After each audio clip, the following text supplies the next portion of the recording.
Hari Om, Namaskaram and humble salutations. A warm welcome to Sunday Sadhana, your favorite Hindu magazine program on SABC2. A lot has been happening in the Hindu community recently, and in our bumper episode this week, we join the Ramakrishna Mission of South Africa in paying tribute to Swami Vivekananda during his 150th birth anniversary celebrations. Then join the Divine Life Society for a Khumba Mela at the Sivananda International Cultural Centre in La Mercy. Capturing the world headlines recently were over 70 million believers who participated in one of Hinduism's holiest festivals, the Khumba Mela in Illhabad. It is here that the Ganga, Yamuna and mystical Saraswati rivers are said to meet. The holy water is believed to wash away one's sins and cleanse the inner spirit. The Divine Life Society of South Africa afforded locals a chance to experience a mini Khumba Mela at the Sivananda International Cultural Centre in La Mercy recently, while still paying tribute to Mother Ganga.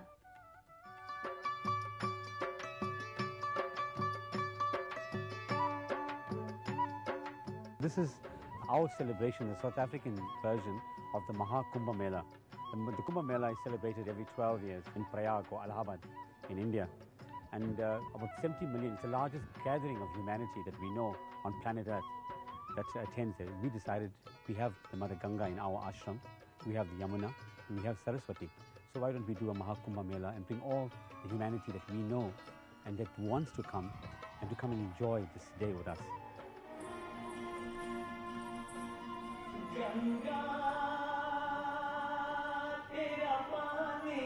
Mela, like it's called Khumba Mela, it is a festive, it's a fair.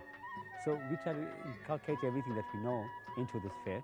For example, that people come to want to do a little puja, like a mini ritual. There was a Havan in the morning, and there was Ganga Aarti, Stotras. People sat at the Aarti, they sat in a beautiful Bhagirathi downstairs. And now there's a satsang going on in the back, and people can take Ganga Jal and offer it. So people are free to do as they please in the setup.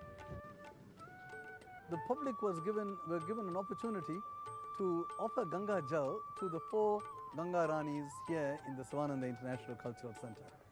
So I think almost all of them enthusiastically took Ganga Jal and went around like a tirtha to the 4 different centres and offered Ganga Jal to the Divine Mother on this very auspicious day. We have 4 sanctified pools, Bhagirathi, Ganga Rani, Yamuna and Saraswati, and people believe and feel that offering the Ganga Jal in these 4 sanctified pools is like a pilgrimage to the 4 dhams, so to speak.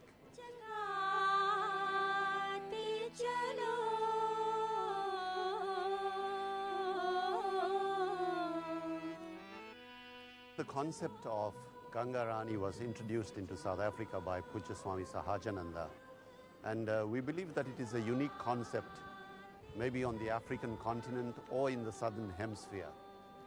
And this day where we are honoring Mother Ganga is indeed a unique event, we believe, and the forerunner of many such events.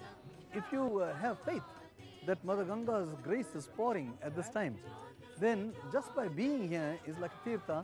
It is, for us, it is almost like being out there on the banks of the Ganges, because Mother Ganga is omnipresent, and her waters which are flowing here would have the same Shakti as they have in the Ganges river.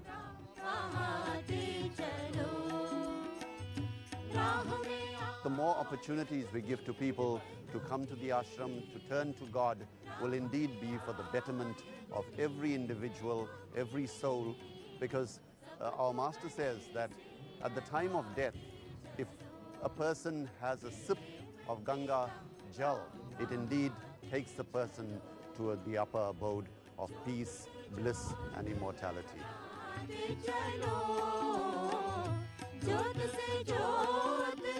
It's quite phenomenal.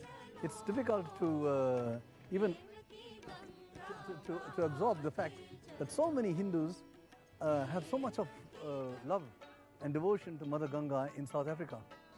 This day has brought Hindus from all walks of life, from all the temple groups, different ashrams, different societies together with a common purpose, and that is to pay homage to the Divine Mother, Mother Ganga.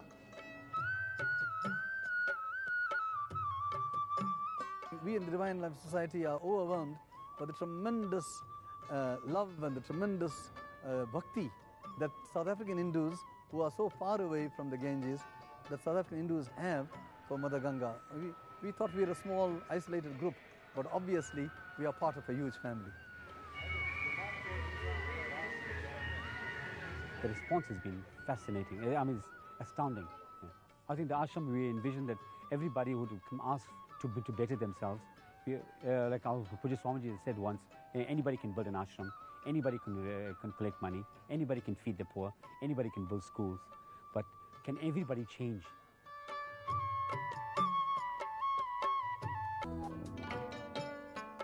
Welcome back to Sunday Sadhana. At his address at the first Parliament of the World Religions in 1893, Swami Vivekananda began with the words, "Sisters and Brothers of America." To these words, he got a standing ovation. He greeted the youngest of the nations on behalf of the most ancient order of monks in the world.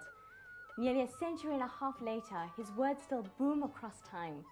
Sunday Sadhana joined the Ramakrishna Mission of South Africa in celebrating the life and teachings of this great saint.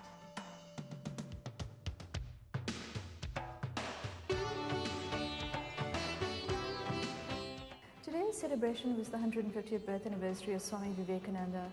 Swami Vivekananda is one of the greatest spiritual luminaries of our time, of the modern world, we would say. And even though he was born in India, his message has spread far and wide across the world, and he has followers in the East and the West.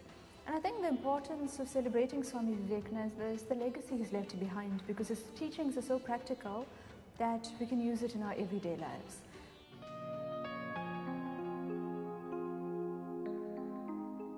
Swami Vivekananda has inspired South Africans as well as Hindus throughout the world to engage in activities to serve the indigent. For us more so, Swami Vivekananda's teachings have become a way of life for all us South African devotees. He has taught us how to serve the God in man in an unselfish manner.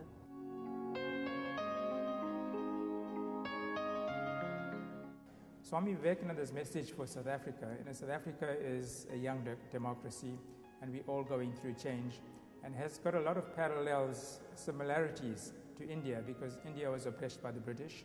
South Africa was also an oppressed country for many years by apartheid, and we can learn from India.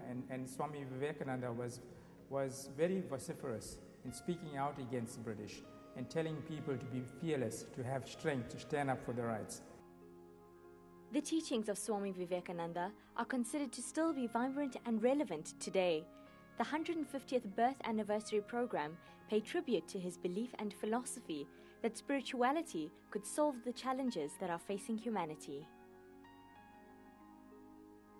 This program helps all present at this function to be inspired by the teachings of Swami Vivekananda, and helps us to be able to live in a more complete manner.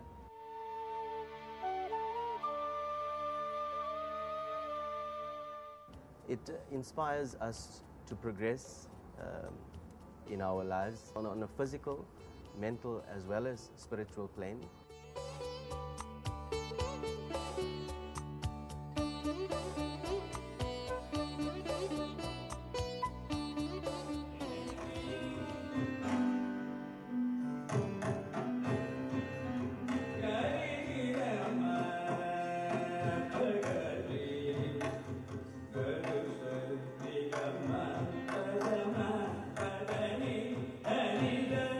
The ideal of most devotees, or the ideal of the Ramakrishna movement, is the liberation of the self, the salvation of the self, and the welfare of the world, so that we grow spiritually by serving the sick, the poor, and the hungry.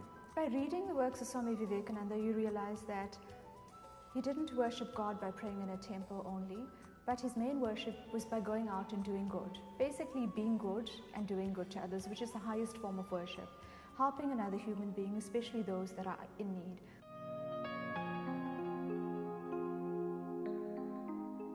We all live by the ideals of Swami Vivekananda. He has permeated all aspects of our lives. both our spiritual as well as our personal lives. Today, in Allahabad, India, at the Khumba Mela that is running on, 20 million people are taking bath in the Ganges. Swami Vivekananda's message to the world has been really an inspirational one because, he was inspired. He has inspired people all over the world to give up their lives in the service of humanity.